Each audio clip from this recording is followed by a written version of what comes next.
se me pasó, ahí se la subí. Lo que pasa es que se ve que con... sí, me colgué, la verdad, disculpe. Muchas gracias, profe. No, pero otra vez, mándenme un mail y pregúntenme, profe, o sea, si pasaron 4 o 5 días y yo no subí la clase, avísenme, porque a veces cuando pongo a bajar la clase tarda un rato y después no me la sincroniza y nada, después me olvido. Entonces recién estaba viendo que no solamente no subí la clase de ustedes, sino hay otra clase de otro curso, porque la semana pasada tuve varios parciales, pero con ustedes no, porque el parcial ustedes lo tuvieron el otro jueves con el profe. Entonces, como tuve parciales, me olvidé y no subí ni la de ustedes ni la de la otra comisión de los viernes. Pero bueno, ahí se la subí.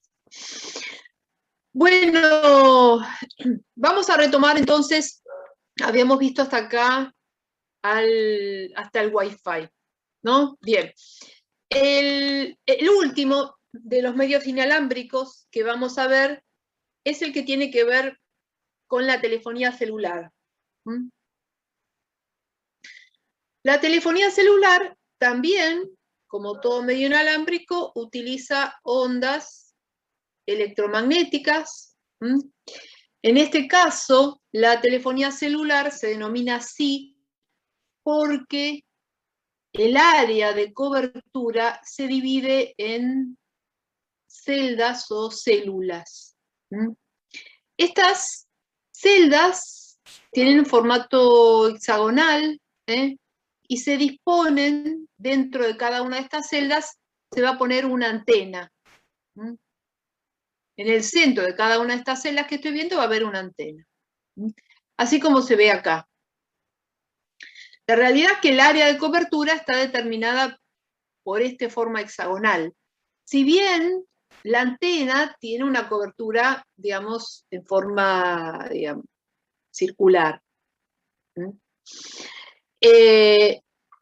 Las distintas áreas van a tener una zona que comparten, una zona común, y esa zona es la zona de intercambio. O sea, la transmisión va a pasar de un nodo al otro a través de esta zona, que es donde las celdas se entrelazan. Las antenas de telefonía celular suelen estar en torres, como las que vemos acá, en esta torre. Hay distintos tipos de antenas. Acá también vemos algunas antenas, otras antenas, distintos tipos de antenas. Los distintos tipos de antenas tienen que ver con las distintas tecnologías, 3G, 4G y demás. Ahora, una cosa que me pareció interesante de esta imagen que tenemos acá es entender que la cobertura de las antenas normalmente tiene que ver con la cantidad de usuarios que van a atender. Por eso, por ejemplo, en las zonas urbanas más densas, las celdas suelen ser más pequeñas porque la cantidad de usuarios que hay en esa zona suele ser mucho mayor que en un área igual, qué sé yo, imagínense que esto fuera la capital federal y esto fuera por acá, en el conurbano. Pero si nos vamos a una zona rural, la cantidad de usuarios por área es mucho menor. En general, vemos en las torres antenas dispuestas como en 3 lados, y esto permite que la antena, o digamos, que las antenas cubran, digamos, los 360 grados. Pero, por ejemplo, me ha pasado pasar por la puerta de un barrio privado bastante alejado en la zona de Canning y ver que hay una torre y las antenas solo miran para el lado del barrio, para el otro lado no miran, ¿no? Con lo cual, la compañía de telefonía celular decidió que para el otro lado no necesita poner antenas porque no hay usuarios potenciales, por ejemplo. Ahora, una cosa interesante que uno puede ver en este gráfico, por eso me gustó y se los puse, es que uno ve como espacios. acá. Y uno dice, el gráfico está mal hecho. La realidad es que no. Es que muchas veces las celdas se disponen de acuerdo al lugar posible donde se va a instalar la antena. La antena normalmente está en el centro del área que va a cubrir. Pero a veces el lugar para que, digamos, esto no hubiera quedado así abierto, como vemos, el lugar exacto para la antena no está disponible. Yo siempre hago este ejemplo. Supónganse que estuviéramos en la capital y estamos haciendo, compañía de telefonía celular está diseñando la cobertura en el barrio de La Boca. Bueno, justo cae que la mejor ubicación para la antena es en el medio de la Bombonera. Claramente no va a haber una antena en el medio de la Bombonera. Claramente van a tener que buscar otra posición, que no va a ser en la Bombonera, sino va a estar corrido de ese centro. Esto es lo que muchas veces genera, es que a lo mejor hay usuarios que a pesar de estar en zonas urbanas, de golpe hay un lugar donde no tienen señal.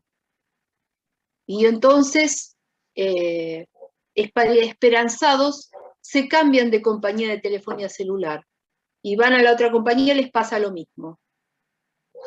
Muchas veces es porque en esta torre, por ejemplo, una torre que yo tengo, tiene antenas de varias compañías de celular. O sea que la misma torre, si uno está lejos de esa torre, no importa qué compañía tiene, igual va a estar lejos y va a tener seguramente mala cobertura.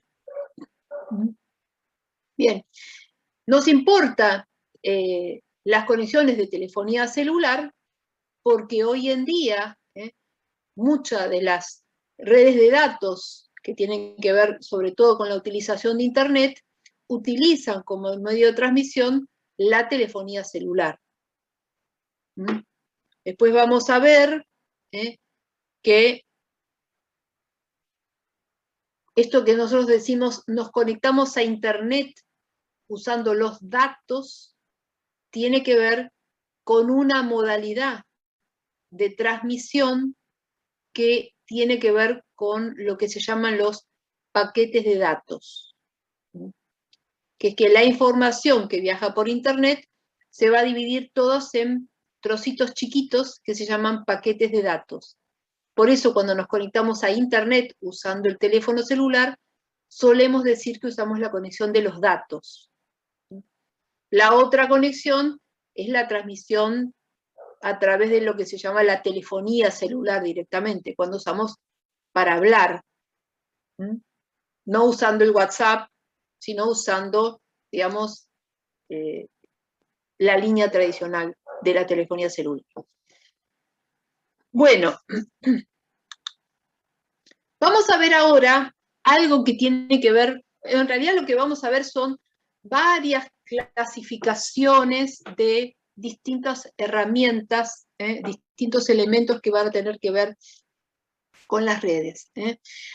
Lo que vamos a ver ahora es lo que tiene que ver con la sincronización de las transmisiones.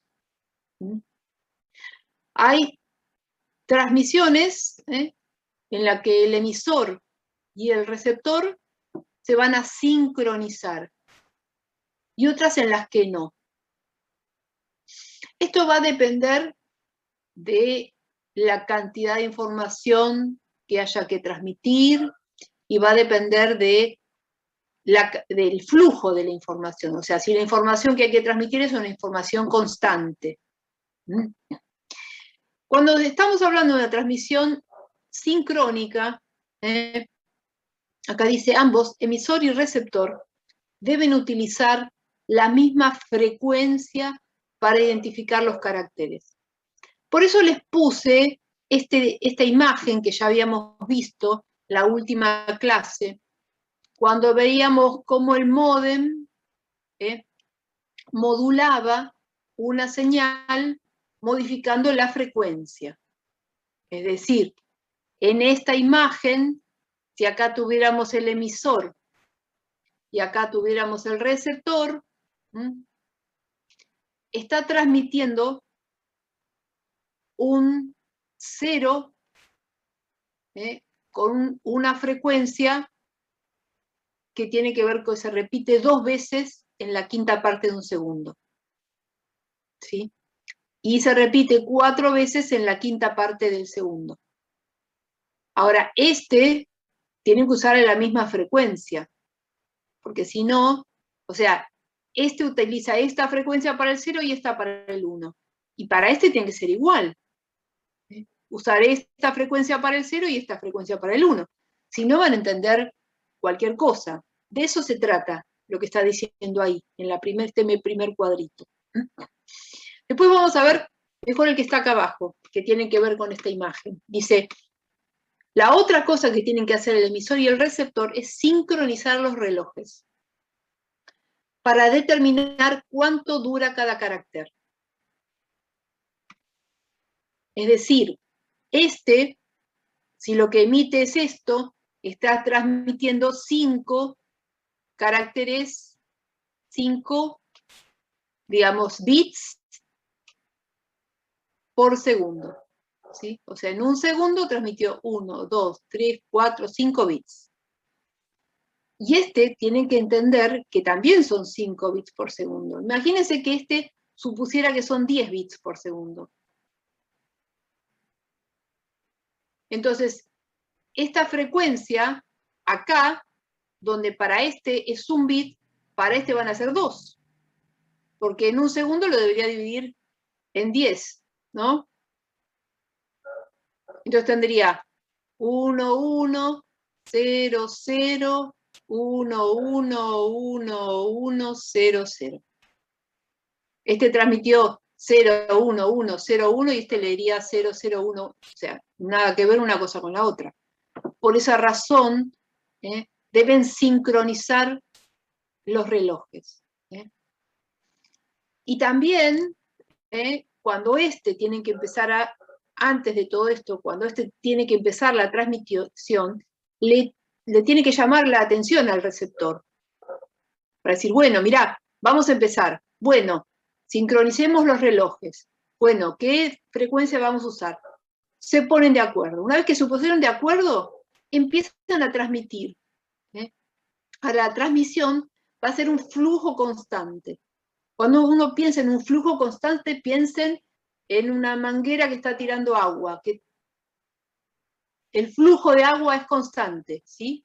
Bien, eso es un flujo constante. Ahora, para hacer toda esta sincronización lleva un tiempo. Entonces, esto tiene sentido cuando la cantidad de información que hay que transmitir es mucha. Ahora, cuando la cantidad de información que hay que transmitir es poquita o es esporádica, digamos, un poquito, después se corta, después otro poco, se corta, no tiene sentido hacer una sincronización. Entonces, no va a haber ni ningún tipo de sincronización, temporal entre el emisor y el receptor. ¿Sí? Tampoco es necesario asegurar que el flujo de información sea constante, porque a lo mejor vienen unos datos, pasa un rato, después vienen otros, capaz después nunca más vienen, digamos, es una cosa esporádica. Si hiciéramos una comparación con, por ejemplo, las comunicaciones que nosotros, seres humanos, tenemos a través del teléfono celular, por ejemplo, una llamada telefónica sería una comunicación sincrónica. ¿Por qué? Porque yo hago sonar el teléfono del otro. Para que se pueda hacer la comunicación, el otro tiene que contestar. Por más que llame, si el otro no contesta, no va a haber comunicación. Bueno, llamo, el otro contesta. En el momento que contesta, esa comunicación es fluida, porque si alguno se calla, el que se calla, el otro piensa que cortó y la interrumpe. Pero, digamos, la comunicación entre dos personas, cuando estamos hablando por teléfono, es una comunicación fluida. Cuando terminamos, ¿qué hacemos? Nos despedimos, decimos, bueno, chau, chau, cortamos. el flujo de información fue mucha. Ahora, por otro lado, una comunicación asincrónica y podrían ser los mails o los mensajes de WhatsApp o los mensajes de Instagram, ¿no? Que yo un WhatsApp, por ejemplo, yo mando un mensaje. ¿Qué sé yo? Capaz que la otra persona lo recibió, o no sé si lo recibió o no, si lo leyó. Le mando un mensaje, a lo mejor a las 5 horas le mando otro, o dentro de 10 días le mando otro, ¿sí? En general, ese tipo de mensajes se utilizan para una comunicación poco fluida.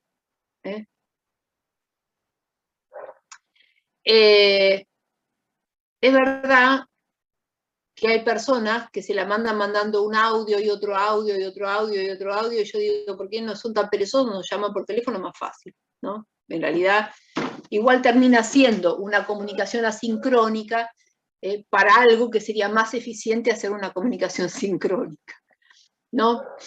Pero bueno, para que tengan una idea, si bien no estamos hablando de las comunicaciones que hacemos nosotros, sino básicamente cómo los dispositivos se van a vincular entre sí, es para que se hagan una idea. Entonces, la comunicación sincrónica posee un alto rendimiento, o sea, permite altas velocidades, el flujo de datos es bastante regular.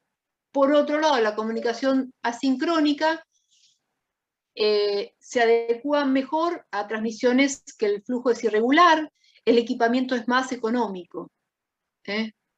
Entonces son especialmente aptos cuando no necesita lograrse alta velocidad. Bien, ¿por qué? Obviamente, si yo quiero mandar pocos datos, no es necesario sincronizar. Es como si yo le dijera, no sé, llaman a su pareja para decir, llego 5 minutos tarde.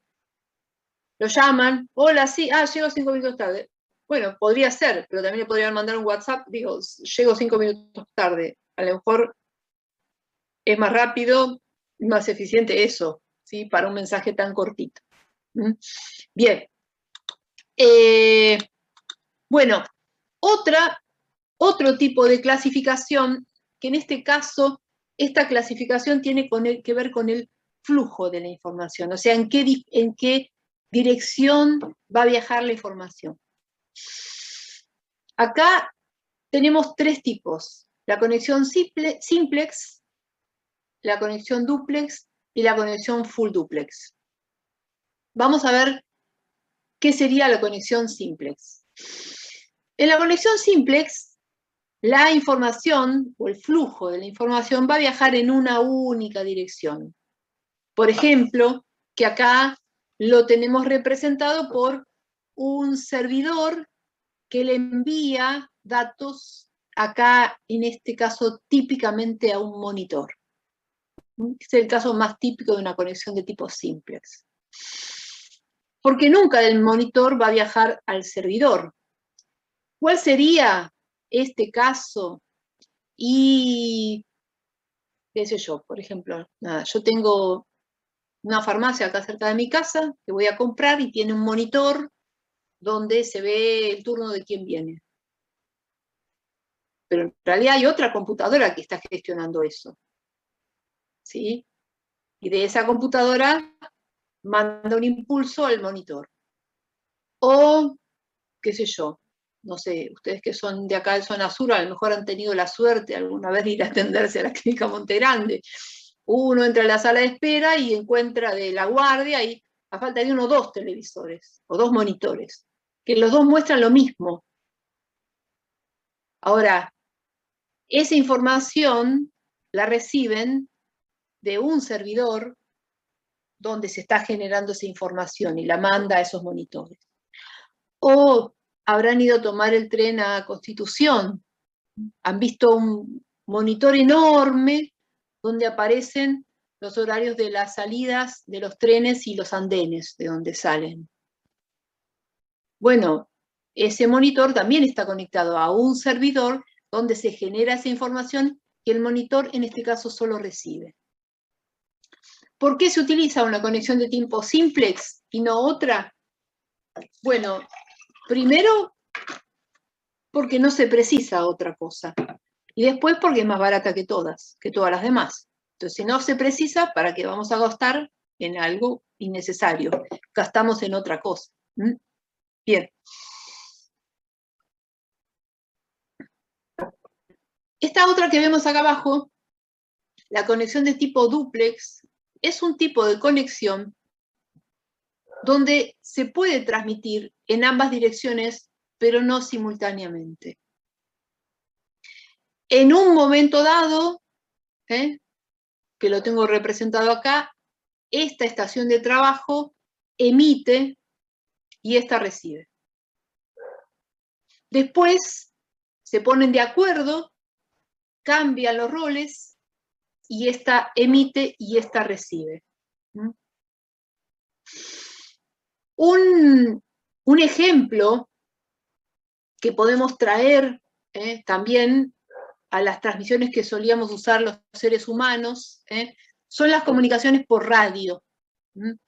No sé si alguno usó alguna vez la radio Nextel o si vio alguna de esas películas viejas de la Segunda Guerra Mundial, donde uno lo veía al soldado con la radio, que era una cosa así enorme, hablando con el otro, no sé si lo han visto, hablaba, cuando terminaba de hablar, para que hablara el otro, ¿qué decía? ¿Alguno se acuerda? ¿Lo vio? Cambio, decía. Claro, decía cambio. ¿Por qué decía cambio? Era el protocolo que usaban para que el otro entendiera que ella había terminado de hablar y podía hablar el otro. Entonces ahí hablaba el otro. Cuando terminaba decía cambio. ¿Por qué hacían esto? Porque en realidad podían hablar los dos al mismo tiempo.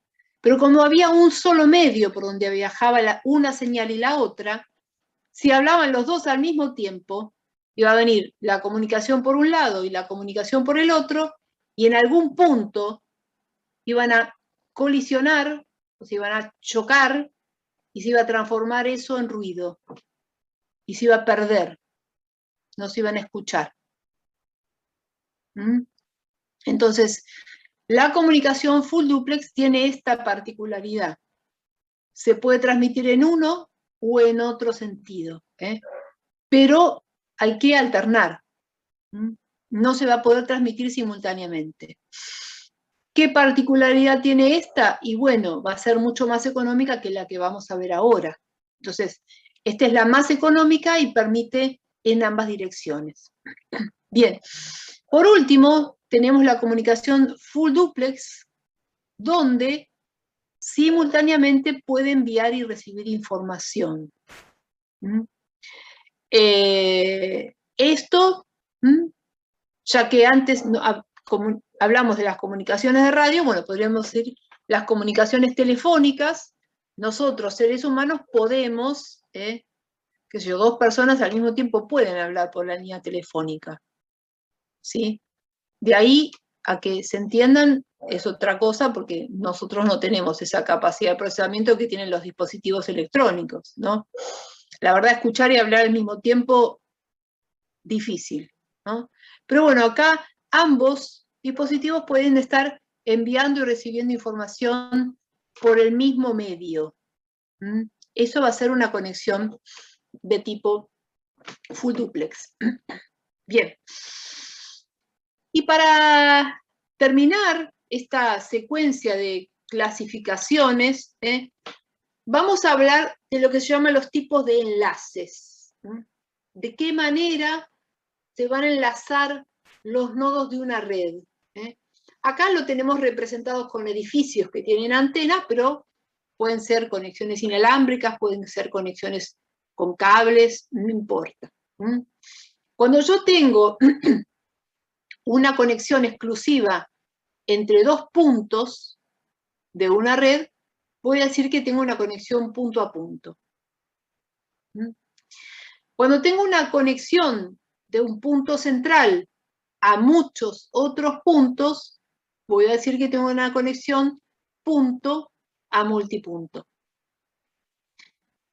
Y por último, este que tenemos que dice multipunto a multipunto, uno podría imaginar que algo parecido a esto va a ser Internet, ¿eh?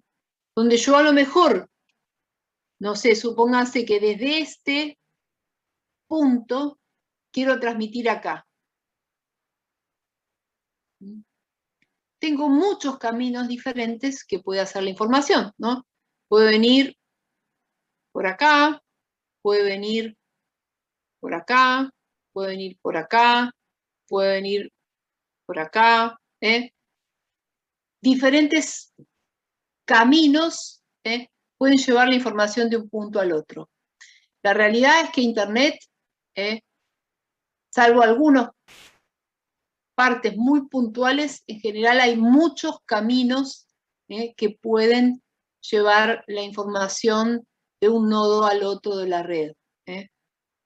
Ahora, esto que estoy viendo acá sería un granito de arena de lo que va a ser Internet, ¿sí?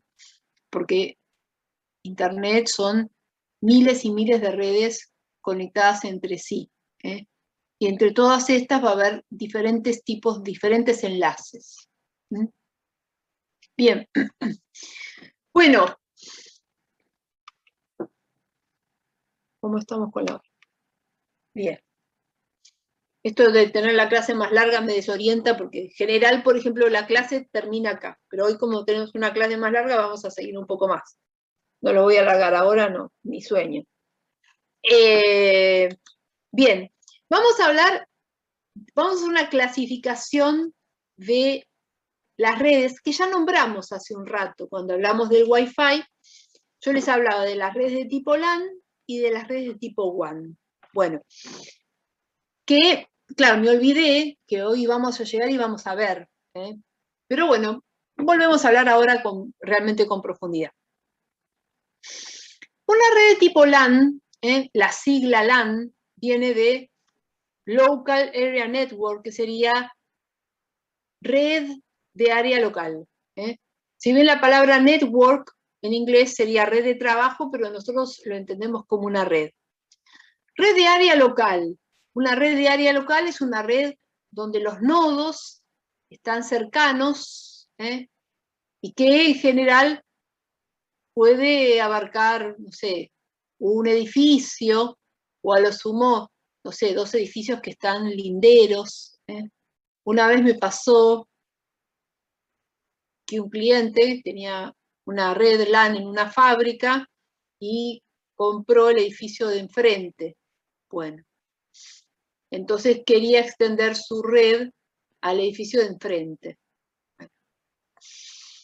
Ustedes saben que uno no puede poner cables si no pide un permiso municipal. Bueno, este no hizo caso y mandó por la calle un cable coaxial para unir la red de una parte de la fábrica con la del predio que había comprado enfrente. Pero bueno, seguía siendo una red LAN. Si bien el espacio era más amplio, es, digamos, algo que está contiguo. No debería haber un cable en la calle, porque ya está en el espacio público, pero normalmente el cableado está dentro del mismo edificio.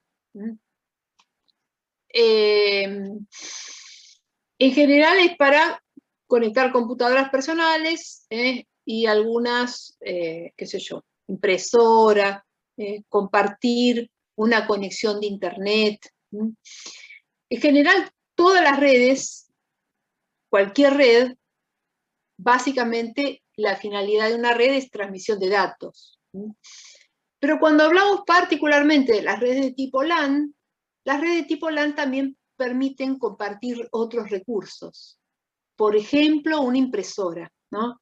Es típico tener en una red local una impresora y que todos los nodos comparten esa impresora.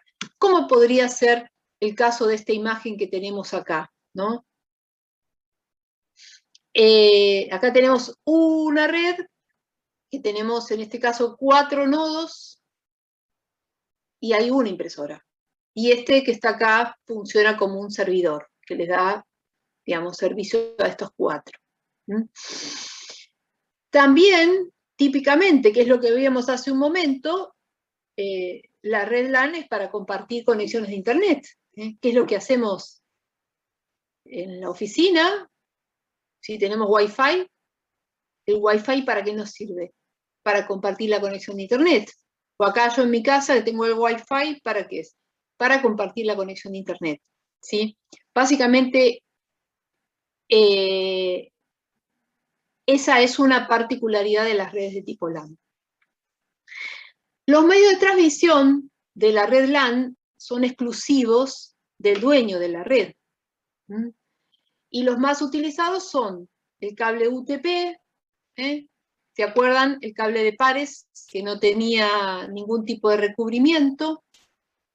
Cuando hablamos de cableado, el más utilizado es el cable UTP. Y cuando hablamos de medios inalámbricos, va a ser el Wi-Fi. Si bien hay algunas pequeñas redes armadas con Bluetooth, no son consideradas para el ámbito empresarial, porque básicamente, nada, puedo conectar 1 o 2 dispositivos apenas a unos 10 metros, por eso ni hablamos de Bluetooth. Bien, el problema que va a tener el Wi-Fi, que después van a ver bien con el profe, que el Wi-Fi tiene más problemas de seguridad que un cableado, ¿no? Imagínense que yo armé mi red en mi empresa y la armé con Wi-Fi. ¿Qué evita que alguien se siente en la vereda de mi empresa y se conecte a mi red?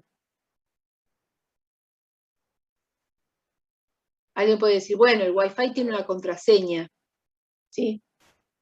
Normalmente tiene una contraseña. Pero los empleados de mi empresa no van a tener la contraseña del Wi-Fi. Sí. ¿Qué quita que alguien pueda compartir la contraseña del Wi-Fi con alguien de afuera? ¿Qué evita eso? ¿No? Y también, lo único que hay es una contraseña, que hay gente muy habilidosa y puede encontrar la manera de vulnerar una contraseña. ¿Sí? Ahora, si yo hiciera mi red con cableado, la única manera de que alguien ingrese en mi red sería que esté sentado en una computadora dentro de mi edificio, ¿no? Entonces, ahí, digamos, no va a ser tan fácil vulnerar la seguridad de mi red. Si bien va a haber otros aspectos de vulnerabilidad, pero si comparamos solo el Wi-Fi contra el cableado, en ese sentido, el cableado es más seguro, tiene más velocidad, pero bueno, tengo que estar haciendo el cableado, tendiendo el cable de un nodo al otro y que tiene sus complejidades. Bueno, las redes LAN, estoy revisando lo que no les dije, que está puesto acá. Las redes LAN normalmente se conectan a otras redes más amplias, de lo que se llama de área amplia, como puede ser, qué sé yo, una red empresarial o puede ser, qué sé yo, a Internet también. A veces estas redes tienen servidores. Cuando estoy hablando de un servidor, estoy hablando de una computadora que le va a dar servicio a las demás. O sea, que su procesamiento no es solamente para lo que pasa en esa computadora, sino que se dedica a darle servicio a los demás. Por ejemplo, en esta imagen que tenemos acá, este que vemos acá no tiene teclado, pero es una computadora, y esta computadora, por ejemplo, está conectado a una base de datos, y todos estos nodos van a acceder a la base de datos gracias a que éste les va a proveer acceso a la base de datos. En este caso, este también les va a proveer acceso a la impresora. Entonces, este sería simultáneamente un servidor de base de datos o de archivos, como dice acá, o un servidor de impresión. Estaría cumpliendo ambas funciones. También puedo tener un servidor que permite alojar una página web, y eso es lo que tiene este servidor.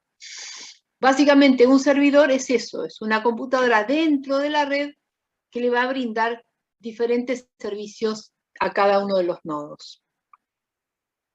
Bien.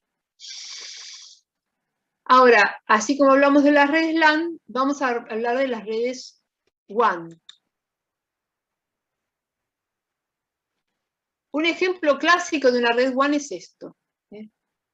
Una red WAN, como podría ser el proveedor de Internet, lo que suele hacer es unir varias LAN más pequeñas, o sea, redes más pequeñas, redes locales, que se unen a través de la WAN.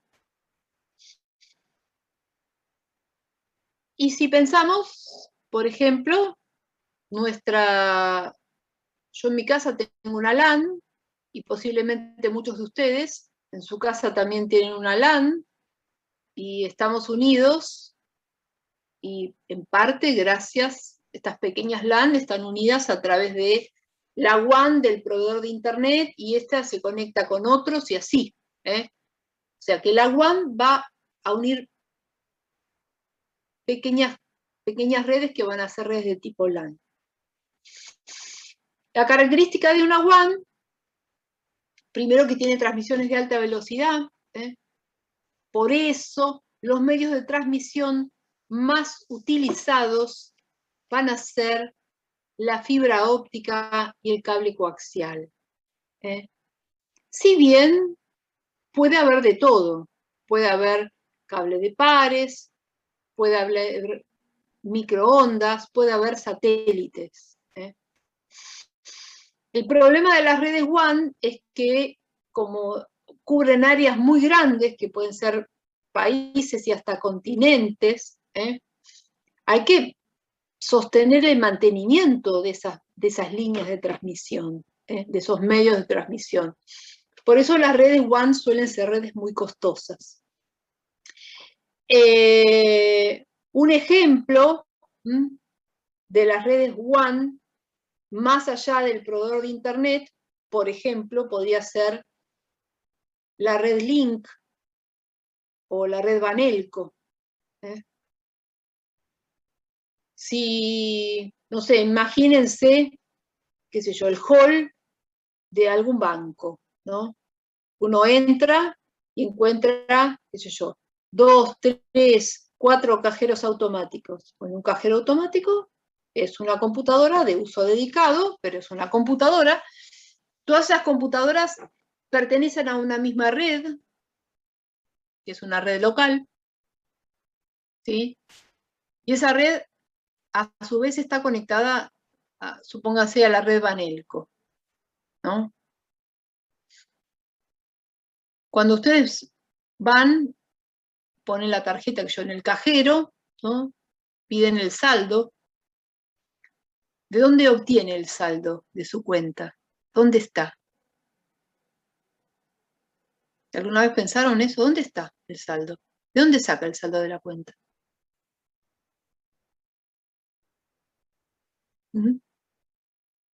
Tiren, a ver, ¿dónde lo saca? ¿Está en la tarjeta? Del servidor que está en la nube. Bien, de un servidor. Pero, ¿qué es la nube, Lorena? Un espacio que se compra donde las empresas por lo general almacenan. En una clase, usted había explicado que había, o el profe, uno de los dos, que existían cosas que los bancos, por ejemplo, guardaban en la nube y otras que las tenían como en el servidor local, una cuestión de seguridad o algo así era lo que había interpretado yo. Bien, bueno, está bien, está bueno que contaste eso, así te aclaramos un poco. En este caso, la red Vanelco tiene servidores que son privados, no almacena en la nube. Tiene servidores distribuidos por todo el país.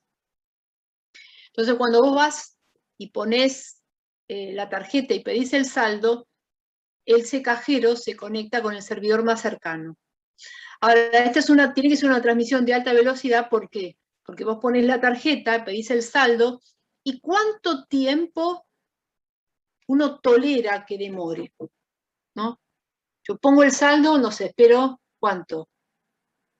10 segundos, 20, 30, a los 40 ya me agarró el ataque, dije, me tragó la tarjeta, ¿o no? La demora que uno soporta, o un usuario común soporta, es poca. Entonces, la transmisión tiene que ser una transmisión de alta velocidad. Esto hace necesario que haya, primero, no un servidor, sino varios servidores distribuidos por todo el país. Porque imagínense que acá, en la parte de Gran Buenos Aires y Capital Federal, hay una gran concentración de cajeros, pero a lo mejor, qué sé yo, nos vamos a, no sé, a La Quiaca, no va a ser el mismo servidor el que está en La Quiaca que el que está acá. Y justo les cuento eso, porque siempre yo comento una anécdota que tuve, ya hace muchos años, más de 20, con una amiga, bueno, cuando no era tan usual usar los cajeros automáticos, porque ahora hace varios años, muchos años, que cualquier empleador tiene como la obligación de pagar a través de una tarjeta de débito, pero en otras épocas no pasaba esto. Bueno, me acuerdo que la llevo a mi amiga a tomar un avión, se iba a Salta, la llevo al aeroparque. Va al cajero, porque tenía que sacar plata, y saca, no me acuerdo, qué sé yo, supongamos que tenía, no sé, voy a anotar acá, tenía 8.000 pesos, ¿no? Tenía 8.000 pesos en la cuenta, cuando va a sacar, el cajero solo le da 4.000. Bueno, saca los 4.000 pesos, ¿no? Saca los 4.000 pesos, se va a tomar el avión, después me cuenta. Cuando llega a Salta, había otro cajero. Entonces digo, bueno, voy a sacar los otros 4.000 pesos. Cuando va a sacar los otros 4.000 pesos, ve que tiene 8.000. Y ella, inocente, dice, ¡ah, qué bueno, no me registró! Entonces, ¿qué hace? Inocentemente, ¿qué hizo? Sacó los 8.000. Con lo cual, ella tenía 8.000, pero terminó sacando 12. ¿Por qué tenía 8.000? Porque el servidor de la red Banelco que había en ese momento en Salta no era el mismo servidor de la red Banelco al que ella accedió en Aeroparque. Obviamente, a la noche, este tipo de redes tan amplias hacen un entrecruzamiento de información y al día siguiente tiene un rojo de 4.000 pesos. Bien, estas redes son muy extensas y muchas veces tienen muchos servidores. Hoy en día, con las mejoras en los medios de transmisión, posiblemente, perdón, me salió un mensaje que lo quiero sacar de la pantalla y pasé de diapositiva. Bueno, hoy en día, con la velocidad que tienen los medios de transmisión, es más infrecuente que pase una cosa como esta. Pero les estoy hablando, hace más de 20 años, la mayoría de los medios de transmisión que usaban estas redes, por ejemplo, eran cable de cobre, no fibra óptica. ¿Sí? Bien. Pero en realidad uno tiene que tener una idea de que esta es una red, la envergadura de esta red, por ejemplo, solo la red Banelco también tiene cajeros en sucursal, digamos, en países limítrofes. Eso es una red WAN. Después hay otras redes que en realidad son como WAN más pequeñas. Yo se los puse porque a veces uno lo puede encontrar en alguna bibliografía que aparecen como redes de tipo MAN. MAN, la M de MAN viene de la palabra metropolitano, porque se reduce a un área más pequeña, a lo mejor el área de una ciudad. Este tipo de red suele ser frecuente de alguna empresa que la utiliza para unir sucursales. ¿Sí? A mí me pasó ya hace muchos años, por lo menos como 9 debe ser, voy a comprar una computadora a un local de Garbarino, en Monte Grande, y la computadora que yo quería no la tenían en el local. Pero en ese momento el empleado fue a la computadora y buscó y me dijo, bueno, mire, no la tengo acá, pero la tengo en la sucursal de Canning, creo que era algo por el estilo. Bueno, si quiere se la puedo traer para mañana o si no la puedo ir a buscar allá. Es decir, que a través de la red de la empresa, que era una red de tipo MAN, no solamente tenía acceso al stock de mercadería de esa sucursal, sino que tenía acceso al stock de mercadería de otras sucursales. Y hoy suele ser una cosa mucho más frecuente, sobre todo con este tema de las compras a través de Internet, donde muchas veces las empresas tienen un stock en una locación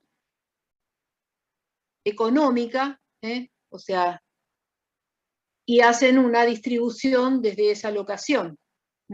Qué sé yo, por ejemplo, el centro de distribución de discos que tenemos acá en Esteban Echeverría, que es en una zona donde obviamente el valor del metro cuadrado no tiene nada que ver con, digamos, la zona central céntrica de Monte Grande, o de Canning, donde está el disco más cercano.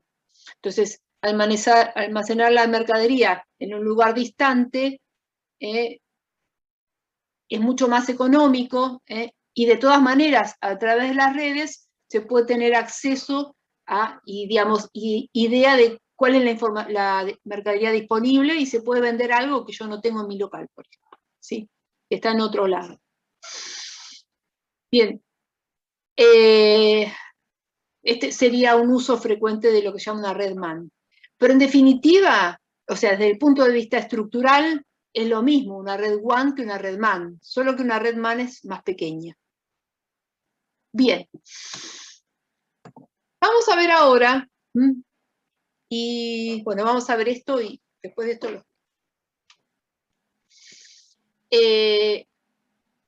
las redes, de acuerdo a cómo se vinculan los nodos entre sí, van a tener lo que llamamos distintas topologías.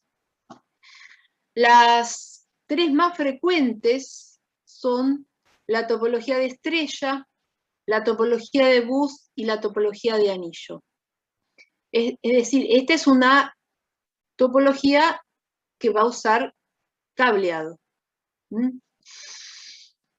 La última clase, y hoy lo pasamos muy por arriba, habíamos visto que había distintos elementos que condicionaban la velocidad de transmisión. Ya habíamos dicho, la distancia entre los nodos, los medios de transmisión, el ancho de banda, y uno de todos esos que habíamos enumerado era la topología. O sea, cómo va el cableado entre los nodos va a veces favorecer o entorpecer la velocidad. Bien, vamos a hablar de la topología de estrella. La topología de estrella es una topología que en el centro de la estrella va a tener una computadora que va a funcionar como servidor.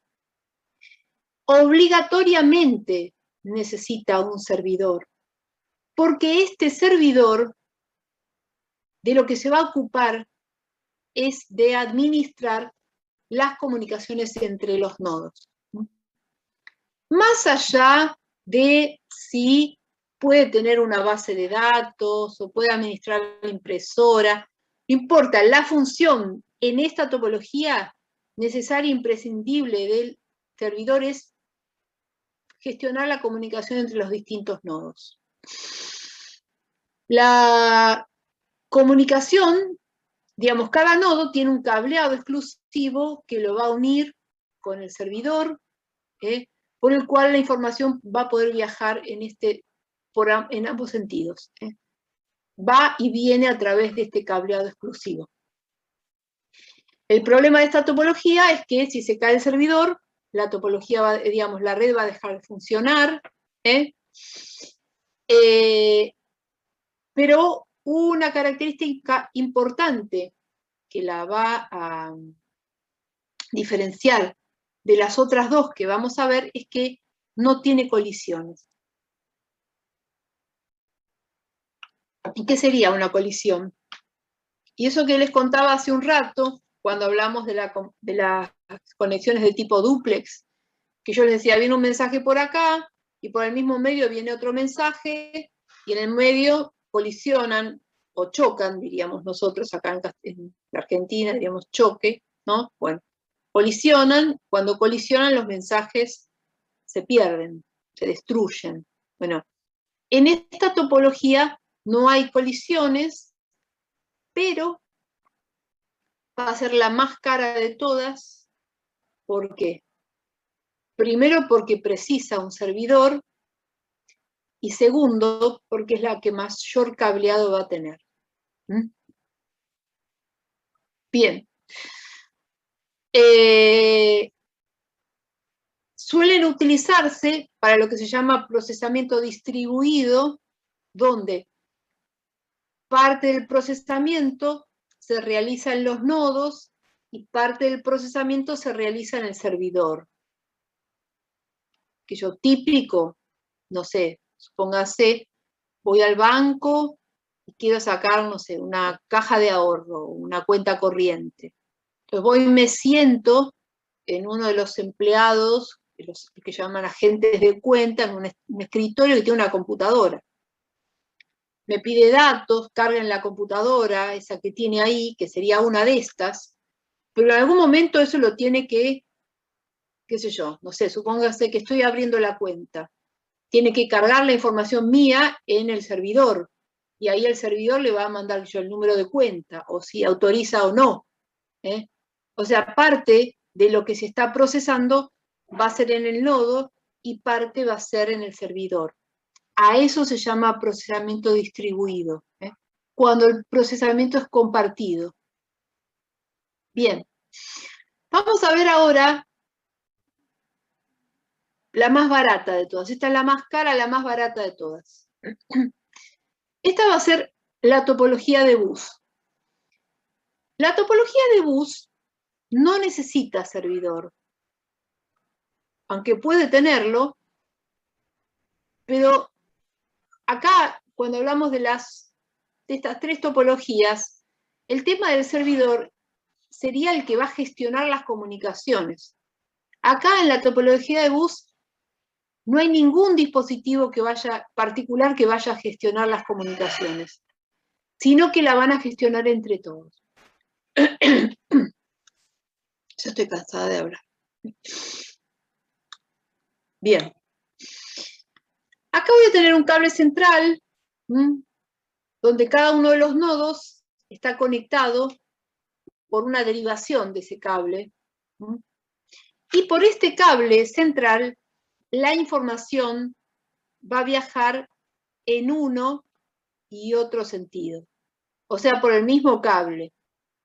Entonces, si viene un mensaje por acá y otro mensaje por acá, y se encuentran, ¿qué va a ocurrir? Una colisión. En los extremos del cable va a tener un conector especial que lo que va a hacer es que cuando llegan los mensajes al extremo, como que reboten y vuelven en la dirección contraria. La información o los mensajes en la topología de bus se distribuyen por difusión. Es decir, el mismo mensaje se manda a todos y solo lo va a procesar el destinatario. Yo supónganse que este sea el nodo 1, ¿no? Tengo nodo 1, nodo 2, yo 3, 4, 5, este es el nodo 6, supónganse, ¿no? Entonces el nodo 1 le manda un mensaje al nodo 6. Supongamos que este es el mensaje que sale del nodo 1, es el origen, es el nodo 1, y el destino es el nodo 6, ¿no? Esa información viaja en el mensaje. Entonces, ese mensaje lo recibe el nodo 2, y el nodo 3, y el 4, y el 5, y el 6. Pero el nodo 2, como él no es el destinatario, lo va a ignorar. El nodo 3, como él no es el destinatario, también. O sea, todos, salvo el nodo 6, lo van a ignorar. A eso se llama digamos, un mensaje que se distribuye por difusión. Es lo mismo que uno escucha una noticia, no sé, en el noticiero, y solo presta uno atención si a uno le interesa, si no, no le presta atención. Si le entra por uno y le sale por el otro. ¿Qué sé yo? Es como si a mí me dijeran, no sé, a partir de la semana que viene vacunan a todos los jóvenes menores de 18. A mí no me importa, no le hago caso, ¿sí? ¿Quién lo va a escuchar? Y capaz que el que sea menor de 18 o el que tenga algún hijo menor de 18, ¿sí? Bien, eso es lo que se llama que se distribuye por difusión. Bueno, entonces acá los mensajes se distribuyen por difusión, por eso nadie lo administra. En el otro, en la de estrella, lo que administra es el servidor. Acá no hay nadie, por eso se manda y el que sea el destinatario lo recibe y lo procesa. Bien, acá en esta topología es donde más colisiones va a haber, porque hay dos situaciones donde se generan colisiones. La primera es que por el mismo medio viajan en direcciones opuestas. La otra situación por la cual puede ocurrir una colisión es cuando está viajando un mensaje, otro en ese mismo momento decide mandar. Imagínense que está circulando un mensaje por acá en el mismo momento que este decide mandar. Entonces también va a ocurrir una colisión. Cada vez que ocurre una colisión, el mensaje o los mensajes se destruyen y va a haber que volver a transmitirlos. ¿De qué manera hay que volver a transmitirlos? Lo vamos a ver en la última parte de esta presentación cuando veamos el protocolo Ethernet. Acuérdense. Hoy vamos a ver la última topología, que es la topología de anillo. La topología de anillo se parece bastante a la de bus. ¿Por qué? Porque tampoco precisa un servidor. Porque también los mensajes se distribuyen por difusión. Pero la diferencia interesante es que tiene un único cable, que sería lo que llamaríamos un sinfín, porque el inicio se une con el fin, formando lo que vamos a llamar un anillo. En este anillo, los mensajes van a viajar en una única dirección. Por lo tanto, muchos podrían suponer que no va a haber colisiones. La realidad es que sí va a haber colisiones, menos que en la topología de bus, pero va a haber, porque esto es el mismo concepto de una rotonda. Posiblemente muchos de ustedes conozcan la rotonda de Lavallol. Yo tengo la suerte de estar a 10 cuadras, así que paso casi todos los días de mi vida, paso por la rotonda de Lavallol. La rotonda de Lavallol tiene mucho tránsito. Ahora imaginen, la rotonda lo que hace es forzar un único sentido de circulación y esto minimiza las colisiones. Pero acá, como estamos hablando de mensajes que nadie administra, los mensajes entran al anillo sin mirar. Con lo cual, claro, no van a circular en direcciones opuestas, pero sí, a lo mejor está circulando un mensaje y hay otro nodo que decide mandar otro mensaje. en ese momento se va a generar una colisión. Bien, entonces, sintetizando, la más cara, la más eficiente, va a ser la topología de estrella. Va a ser la más cara porque no solamente precisa un servidor, sino es la que más cableado va a tener. La más barata y la que va a tener más colisiones va a ser, vamos a ponerlo acá, si es más fácil, ¿no? La más barata y la que va a tener más colisiones va a ser la topología de bus, porque no precisa servidor y también es porque la que tiene menor cableado. La de anillo tampoco tiene servidor, tiene menos colisiones que la de bus, pero el anillo supone mayor cableado. Porque si yo tuviera esta, imagínense que tengo esto de acá, los nodos pueden ser, qué sé yo, tengo una planta de oficinas, ¿no? Imagínense que esta es la oficina, y acá tengo el cubículo de un empleado, acá el de otro, acá el de otro, qué sé yo, acá está el gerente, esta es la empleada que está en la parte de recepción y acá tengo otro cubículo, acá está la puerta, ¿no? Acá entran a mi oficina, está la empleada que está en recepción, acá hay varios empleados separados, acá está el gerente. Nada, es un edificio de oficinas, así están las computadoras. Si yo quisiera hacer un anillo ahí, lo menos que tengo que hacer, ¿qué es? Conseguir otro tramo de cable y desde esta punta unir hasta acá. Mínimo, eso. O sea, sí o sí, el anillo va a llevar más cableado que el bus, entre otras cosas.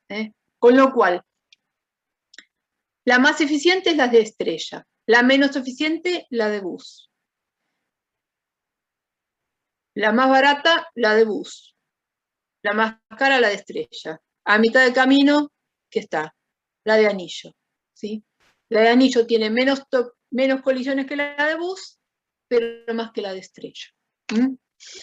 Bien, van a ver que la bibliografía también habla de la topología celular, pero la topología celular ya la hablamos, hablamos de eso cuando hablamos de la telefonía celular.